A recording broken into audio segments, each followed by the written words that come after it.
Hey, what's up, everybody? Paul Olbrantz, Clear to Close Brokers. Happy Friday. We made it. I absolutely love Fridays, even though in real estate we work all weekend because that's when you're out there looking at houses. So, by the way, if you need me, give me a call. But still, Fridays have a great energy to it. I love it. So, happy Friday, everybody. We made it.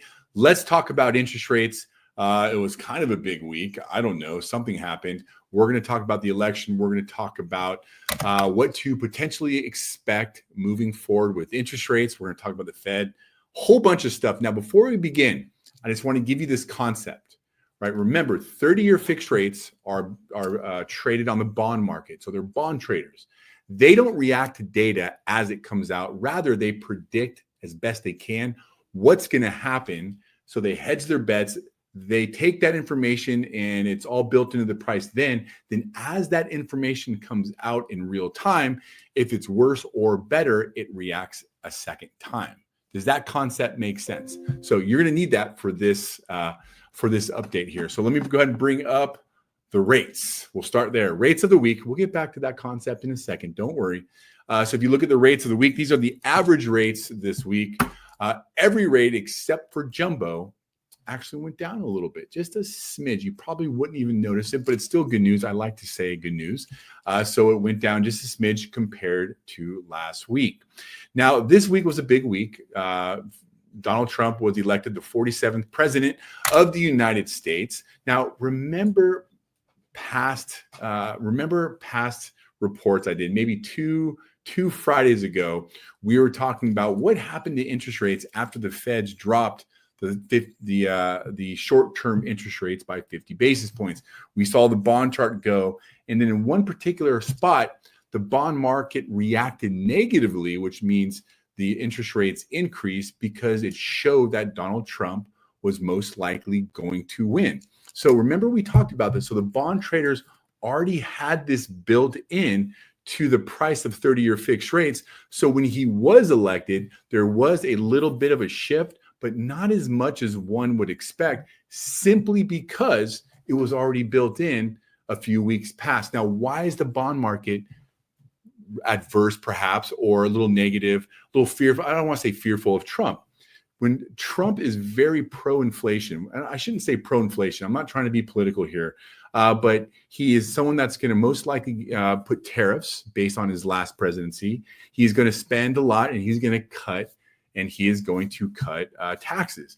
Now, the stock market absolutely loves Donald Trump. If you notice, if you watch the stock market. Now, here's the thing. So let's break it down really simple. If you have two places to invest, the bond market or the stock market, when things are uncertain or they fear they're going to lose money here, they fled to the bond market.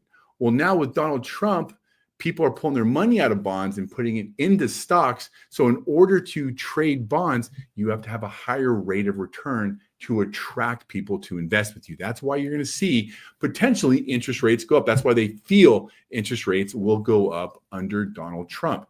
However, on the flip side, the Fed met this week. They did reduce the interest rates by 0.25%. And no, right, you did not see interest rates drop 0.25%. 30-year fixed rates, because they control the short-term rates. And the market, by the way, already had this built in.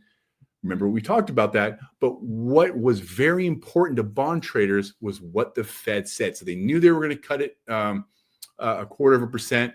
But what they said afterwards was very bond friendly. So what they were saying is the Fed is getting smarter. So they cut the rates by 25 basis points. Now they know that the core PCE is not 2.7, it's actually 2.65. So it is making progress, but how it works is they round up. They also acknowledge that if you look at the 3 to 6 month trends and they consider the lag in rents, this is what you got. So if you take a look here at current year over year core PCE, it's at 2.625, but without that shelter lag, it's all the way down to 2.2, which is close to their 2% goal. Again, 6-month run rate, that's where we average over 6 months versus 12 months.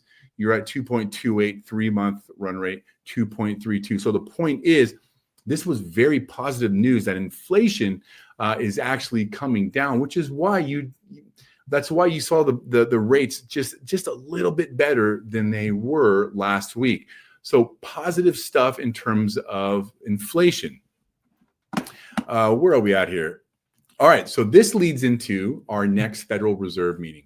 Now, they are scheduled to meet December 18th, and as of right now, there is a 70% chance that they're going to reduce the short-term rates again by 25%. So remember, the bond market already has that built into its price. So as long as it reduces its rates by 25%, or 25 basis points rather, and not more or less, you won't see a reaction. However, again, they're going to be paying close attention to the remarks of the Feds, and what's going to dictate or what could change that percentages is in the reports between now and then. So speaking of reports, next week, is Veterans Day for Monday.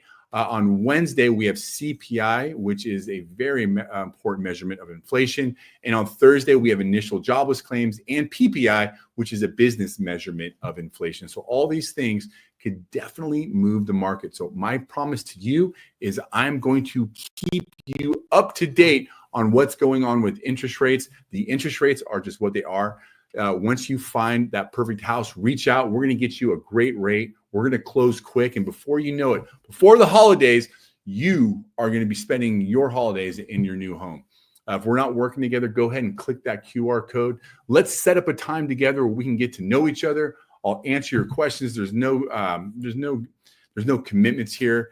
Let's take 15 to 20 minutes. I'll answer all your questions, put a plan in place. And if you want to get pre-approved with me, I would absolutely love to help you. All right, that was a lot. I hope you have a wonderful weekend. If you need me, give me a call.